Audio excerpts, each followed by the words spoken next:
Hello everyone. बच्चों, आज हम कुछ वेक्टर्स की टाइप के बारे में पढ़ेंगे कि वेक्टर्स की क्या क्या टाइप्स होती है। तो उनमें से कुछ टाइप्स हम इस लेक्चर में स्टडी करेंगे। तो सबसे पहली जो टाइप आती है उसमें आता है student, what is zero vector, यानी जीरो वेक्टर क्या होता है। तो देखिए, जीरो वेक्टर एक ऐसा वेक्टर होता है, जैसा कि स्टूडेंट हम इससे पीछे लास्ट वाले लेक्चर्स में डिस्कस कर चुके हैं कि वेक्टर में दो पॉइंट होते हैं, एक उसका इनिशियल पॉइंट होता है, एक टर्मिनल पॉइंट होता है। जैसे कि मान लीजिए स्टूडेंट, ये वेक्टर है, ए बी वेक्टर है ये। तो इस वेक्टर की जो डायरेक्शन है स्टूडेंट, वो ए से बी की तरफ है, यानी directed from A to B. तो स्टूडेंट इस वेक्टर में ये इनिशियल पॉइंट कहलाता है और ये क्या कहलाता है, टर्मिनल पॉइंट कहलाता है। तो जीरो वेक्टर एक ऐसा वेक्टर होता है जिसमें ये दोनों पॉइंट जो है स्टूडेंट कोइंसाइड कर जाते हैं, यानी ऐसा वेक्टर जिसमें जो दो पॉइंट है, टर्मिनल और इनिशियल पॉइंट, दोनों कोइंसाइड कर जाए तो उसको हम क्या बोलते हैं, जीरो वेक्टर बोलते हैं। A vector whose initial and terminal points coincide is called zero vector. और इसको हम रिप्रेजेंट किससे करते हैं, जीरो, और उसके ऊपर हम एक वेक्टर का साइन लगा देते हैं। जैसे कि स्टूडेंट मान लीजिए आपने ये लिख दिया इस तरीके से, तो इसका मतलब भी स्टूडेंट क्या है, जीरो वेक्टर है, क्योंकि इसका टर्मिनल और इनिशियल और टर्मिनल पॉइंट दोनों क्या हो गए, कोइंसाइड कर गए। तो इसको हम क्या बोलेंगे, यानी इनिशियल पॉइंट और टर्मिनल पॉइंट दोनों सेम है, तो इसको हम क्या बोलेंगे स्टूडेंट, ये कैसे पॉइंट, ये कैसा वेक्टर है, जीरो वेक्टर है। उसके बाद आता है यूनिट वेक्टर। जैसा कि नाम से ही क्लियर है इसका, एक ऐसा वेक्टर जिसका मैग्नीट्यूड कितना हो, यूनिटी हो। यूनिटी का मतलब होता है स्टूडेंट 1 यूनिट, तो उसको हम क्या बोलते हैं, यूनिट वेक्टर बोलते हैं। तो ऐसा वेक्टर जिसका मैग्नीट्यूड, जैसे मान लीजिए ए बी वेक्टर है और इसका मैग्नीट्यूड आपने फाइंड आउट किया और ये आया 1, तो हम क्या बोलेंगे, A B vector is unit vector. और यूनिट वेक्टर के लिए स्टूडेंट हम क्या करते हैं, जो ये एरो होती है इसको हम हटाकर इसके स्थान पर यहाँ एक ऐसे कैप लगा देते हैं। तो जिस वेक्टर के ऊपर ये कैप लगी हुई मिलेगी, इसका मतलब है स्टूडेंट उस वेक्टर का मैग्नीट्यूड 1 है, 1 यूनिट है, और वो वेक्टर कैसा वेक्टर है, यूनिट वेक्टर है। थर्ड टाइप पे आते हैं को इनिशियल वेक्टर। नाम से ही क्लियर है, को इनिशियल वेक्टर, यानी ऐसे वेक्टर, दो या दो से ज्यादा ऐसे वेक्टर जिनका इनिशियल पॉइंट सेम हो, उनको हम क्या बोलते हैं, को इनिशियल वेक्टर बोलते हैं। जैसा कि मान लीजिए ये कोई पॉइंट है और इस पॉइंट से स्टूडेंट दो वेक्टर ऐसे निकल गए, तो ये मान लीजिए ए ओ है और ये ए है और ये बी है। तो ओ ए एंड ओ बी जो वेक्टर है, ये दोनों कैसे वेक्टर है, को इनिशियल वेक्टर है, क्योंकि दोनों का इनिशियल पॉइंट क्या है, सेम है। तो जिनका इनिशियल पॉइंट सेम होता है उनको हम कैसे वेक्टर बोलते हैं, को इनिशियल वेक्टर।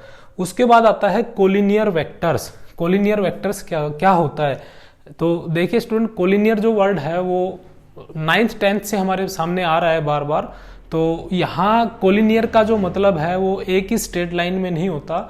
यहाँ कोलिनियर वेक्टर का मतलब होता है ऐसे वेक्टर जो parallel to the same line respective of their magnitude and direction. Mean student, कोई भी वेक्टर है, दो वेक्टर, वो कोलिनियर कब कहलाएंगे, जब वो दोनों वेक्टर एक लाइन के पैरेलल हो, उनके मैग्नीट्यूड कुछ भी हो सकते हैं, डायरेक्शन दोनों में कुछ भी हो सकती है। अब देखिए स्टूडेंट, लाइन जो है, जैसा कि हमें पता है दोनों तरफ होती है, इसमें दोनों तरफ डायरेक्शन होती है लाइन में, दोनों तरफ आप जितना मर्जी एक्सटेंड कर सकते हो। तो ऐसे वेक्टर जो इस लाइन के पैरेलल हो, वो आपस में, वो वेक्टर आपस में क्या कहलाएंगे, कोलिनियर वेक्टर कहलाएंगे। जैसे स्टूडेंट ये दोनों वेक्टर है, इसकी डायरेक्शन इधर है, इसकी डायरेक्शन इधर है, लेकिन ये दोनों वेक्टर इस लाइन के पैरेलल है, तो इसका मतलब स्टूडेंट ये दोनों वेक्टर कैसे हो गए, कोलिनियर वेक्टर हो गए। अब यहां हमें बात ध्यान रखनी है स्टूडेंट, कोलिनियर वेक्टर में मैग्नीट्यूड इक्वल होना जरूरी नहीं है। यानी मान लीजिए इसका मैग्नीट्यूड 4 है, इसकी लेंथ जो है 4 है और इसकी लेंथ 5 है, तब भी ये कोलिनियर वेक्टर है। और दूसरा जो फैक्टर है डायरेक्शन, डायरेक्शन की सेम भी हो सकती है, अपोजिट भी हो सकती है। अगर मान लीजिए स्टूडेंट ऐसे दोनों एक ही डायरेक्शन में है और इस लाइन के पैरेलल है तो भी ये वेक्टर कैसे वेक्टर है, कोलिनियर वेक्टर है। यानी कोलिनियर का मतलब होता है एक किसी लाइन, पर्टिकुलर लाइन के पैरेलल होना। डायरेक्शन जो उनकी अपोजिट भी हो सकती है, सेम भी हो सकती है, मैग्नीट्यूड भी सेम भी हो सकता है और डिफरेंट भी हो सकता है। यानी मैग्नीट्यूड इक्वल भी हो सकता है और डिफरेंट भी हो सकता है। लेकिन सबसे बड़ी जो बात है वो क्या है, वो वेक्टर किसी एक पर्टिकुलर लाइन के क्या होने चाहिए, पैरेलल होने चाहिए। तो हम उन वेक्टर्स को कैसा वेक्टर बोलते हैं, कोलिनियर वेक्टर बोलते हैं। उसके बाद आता है स्टूडेंट इक्वल वेक्टर। तो two vector A and B are said to be equal if they have same magnitude and direction regardless of the position of their initial point and written as a equal to b। यानी student ये है कि कोई भी दो vector equal vector होंगे कब, जब उनका मैग्नीट्यूड, यहां दो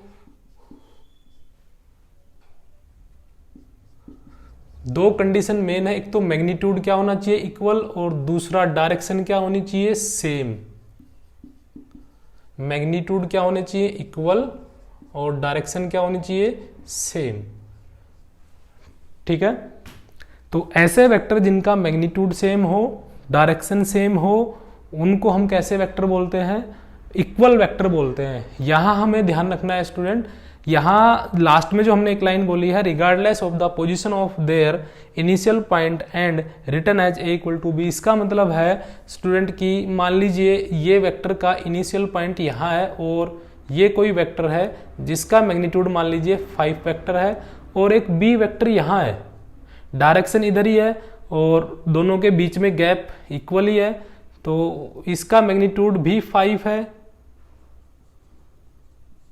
अब देखिए स्टूडेंट, हमें सिर्फ इक्वल वेक्टर में दो ही चीजें देखनी है, बाकी कुछ नहीं देखना है। उनकी पोजीशन अलग अलग हो सकती है, एक यहाँ हो, एक उधर हो, एक नीचे की तरफ हो, तो कैसे कहीं भी हो सकते हैं। लेकिन हमें सिर्फ क्या देखना है, एक तो दोनों की डायरेक्शन सेम होनी चाहिए। ऐसे डायरेक्शन सेम है, उधर भी हो सकती है, इधर भी हो सकती है, और दूसरा मैग्नीट्यूड सेम होना चाहिए। इसके अलावा उनका इनिशियल पॉइंट, टर्मिनल पॉइंट अलग अलग हो सकते हैं, डिफरेंट हो सकते हैं, उससे हमें कोई मतलब नहीं होता। दूसरा वेक्टर लिखे कैसे जाते हैं इक्वल, आपने लिखना है ए वेक्टर मान लीजिए बी वेक्टर के इक्वल है तो आप सीधा ऐसे ही लिख देंगे, vector A equal to vector B. तो यहाँ हमें ध्यान रखनी है, इक्वल वेक्टर में हमें सिर्फ दो ही चीजें देखनी है, एक तो मैग्नीट्यूड देखना है, एक उसकी डायरेक्शन देखनी है, उसके टर्मिनल पॉइंट, इनिशियल पॉइंट ये हमने नहीं देखने हैं। अब हम बात करते हैं स्टूडेंट, ये हमने वेक्टर की 5 टाइप पढ़ी। अब इनके बेसिस पे 10.1 एक्सरसाइज में question number 4 and question number 5, इससे पहले जो क्वेश्चन है वो पहले पढ़ चुके हैं फर्स्ट लेक्चर में। अब इसमें देखिए स्टूडेंट, आइडेंटिफाई करना है हमें फॉलोइंग वेक्टर्स। जो ये हमें एक स्केयर गिवन है, बुक के अंदर आप देखेंगे तो ये एक स्केयर गिवन है और इसमें हमें आइडेंटिफाई करने हैं coinitial vector, equal vector, collinear but not equal vector. तो सबसे पहले बात आती है कोइनिशियल वेक्टर। तो कोइनिशियल वेक्टर अभी हमने पढ़ा है स्टूडेंट कि कोइनिशियल वेक्टर वो होते हैं जिनका इनिशियल पॉइंट सेम हो। तो देखिए स्टूडेंट, हमें इसमें डायग्राम में देखना है किसका इनिशियल पॉइंट सेम है। तो सबसे पहले हम यहाँ जाते हैं इस पॉइंट पे, तो इस पॉइंट से देखना स्टूडेंट, एक वेक्टर इधर गया है जिसकी डायरेक्शन ये है और एक वेक्टर इधर गया है, तो दोनों का, इस वेक्टर का और इस वेक्टर का जो इनिशियल पॉइंट है वो सेम है। तो पहला हमारा आंसर हो जाएगा कोइनिशियल वेक्टर के लिए ए वेक्टर एंड डी वेक्टर। बच्चों कुछ एनसीईआरटी की बुक में आंसर जो है ए और बी दे रखा है, जो कि रोंग है, क्योंकि आप देखेंगे तो ए वेक्टर की डायरेक्शन इधर है, ए वेक्टर का इनिशियल पॉइंट ये है और बी जो वेक्टर है वो इधर ऐसे गया है, यानी यहाँ से चला है और यहाँ इसका एंड हुआ है, तो इसका इनिशियल पॉइंट ये है और ए वेक्टर का इनिशियल पॉइंट ये है। ये ए और बी जो वेक्टर है वो को इनिशियल वेक्टर नहीं है, तो आप ध्यान रखें को इनिशियल वेक्टर में ए और डी। तो हमारा फर्स्ट आंसर हो गया ए एंड डी। अब हम बात करते हैं इक्वल वेक्टर। अब इक्वल वेक्टर में जैसे कि डेफिनेशन में बताया, उनको पोजीशन अलग अलग हो सकती है लेकिन उनकी डायरेक्शन और मैग्नीट्यूड सेम होना चाहिए। तो हमारे पास दो पैरेलल वेक्टर, एक तो ये है, ये दोनों में देखेंगे हम, डायरेक्शन देखना पहले, इसकी डायरेक्शन इधर है, एरो इसकी डायरेक्शन को बता रहा है और इसकी डायरेक्शन जो है स्टूडेंट इधर है। तो इक्वल वेक्टर के लिए डायरेक्शन सेम होनी चाहिए, मैग्नीट्यूड सेम होना चाहिए। स्केयर है, मैग्नीट्यूड कन्फर्म है सेम है, क्योंकि अपोजिट साइड स्केयर में इक्वल होती है, चारों साइड इक्वल होती है तो अपोजिट भी इक्वल हो गई, तो ये और ये इक्वल है, यानी magnitude are equal but direction are not same. इसकी डायरेक्शन इधर है, इसकी डायरेक्शन इधर है, ये अपोजिट डायरेक्शन में हो गए, तो इसका मतलब ये इक्वल वेक्टर नहीं है। उसके बाद बचते हैं स्टूडेंट डी वेक्टर और बी वेक्टर। अब देखिए इस बी वेक्टर की डायरेक्शन भी इधर है और इस डी वेक्टर की डायरेक्शन भी इधर है, और मैग्नीट्यूड तो दोनों का सेम है ही, क्योंकि स्केयर है तो साइड इक्वल है। तो दूसरा जो हमारा आंसर आएगा उसमें आ जाएगा D vector and B vector. Third part है कोलिनियर बट नॉट इक्वल, यानी कोलिनियर होने चाहिए लेकिन इक्वल नहीं होने चाहिए। तो ये दोनों तो इक्वल हो चुके हैं। अब हम बात करते हैं इन दोनों की, वापस इन दोनों वेक्टर पे आते हैं, ए और सी पे। इसकी डायरेक्शन उधर है, इसकी डायरेक्शन इधर है, और ये दोनों पैरेलल वेक्टर भी है, यानी दोनों के बीच का गैप सेम है।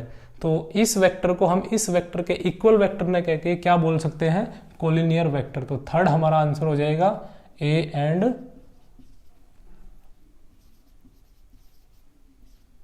सी वेक्टर। Question number 4। अब क्वेश्चन नंबर 5 पे चलते हैं। Answer the following as true और फॉल्स। तो इसमें हमने स्टूडेंट ये बताना है, हमारे पास 4 स्टेटमेंट लिखे हुए हैं, इनमें कौन सा ट्रू है कौन सा फॉल्स है। A and minus A R collinear vector. तो जैसे कि स्टूडेंट बिल्कुल क्लियर है, ये ए है और ये ए का नेगेटिव वेक्टर है। मीन्स अगर ए वेक्टर इस डायरेक्शन में है तो माइनस ए वेक्टर इस डायरेक्शन में है। मैग्नीट्यूड क्योंकि ए ही वेक्टर है तो मैग्नीट्यूड दोनों का सेम है, मैग्नीट्यूड दोनों का सेम है, और डायरेक्शन अपोजिट है, तो इनको हम क्या कह सकते हैं, these are not equal vector, these are collinear vector. तो ये दोनों वेक्टर कोलिनियर वेक्टर है। ये कह रहा है कि ट्रू है या फॉल्स बताना है, तो हमारा आंसर आएगा yes, these are collinear vector, क्योंकि ये दोनों पैरेलल वेक्टर है, आपस में पैरेलल है, किसी एक लाइन के पैरेलल है, आप ये कह सकते हो। दूसरा जो पॉइंट है, two collinear vectors are always equal in magnitude. Collinear vector वो वेक्टर होते हैं जो किसी एक लाइन के पैरेलल होते हैं। तो देखिए जैसे कि अभी हमने डिस्कस किया था, ये मान लीजिए कोई लाइन है और एक वेक्टर इधर है और दूसरा वेक्टर इधर है। तो देखिए स्टूडेंट, इसका मैग्नीट्यूड ज़्यादा है, इसका मैग्नीट्यूड कम है, तो तब भी ये दोनों वेक्टर इस वेक्टर के इस लाइन के पैरेलल है। इसका मैग्नीट्यूड कम है, इसका ज़्यादा है, लेकिन इसके पैरेलल है। तो पैरेलल है तो ये दोनों कैसे वेक्टर हो गए, कोलिनियर। मीन्स कोलिनियर के लिए इक्वल मैग्नीट्यूड होना जरूरी नहीं है, तो हम क्या कहेंगे, ये जो हमारा रिजल्ट है वो फॉल्स है। कोलिनियर में मैग्नीट्यूड वेरी कर सकता है।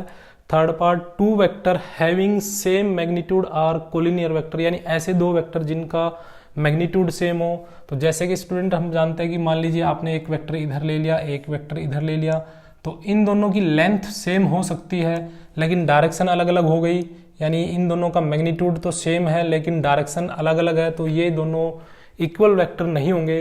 तो यहाँ बोला गया two vector having same magnitude are collinear vector. तो ये कोई जरूरी नहीं है कि कोलिनियर हो। कोलिनियर का मतलब अब ये दोनों वेक्टर एक लाइन के पैरेलल नहीं है। अगर जिस लाइन के ये पैरेलल होगा, ये वाला वेक्टर, ये मैंने लाइन ली ऐसे, तो ये वेक्टर जिस लाइन के पैरेलल होगा, ये वाला वेक्टर उस लाइन के पैरेलल नहीं होगा, क्योंकि इनकी डायरेक्शन अलग अलग है, मैग्नीट्यूड सेम है।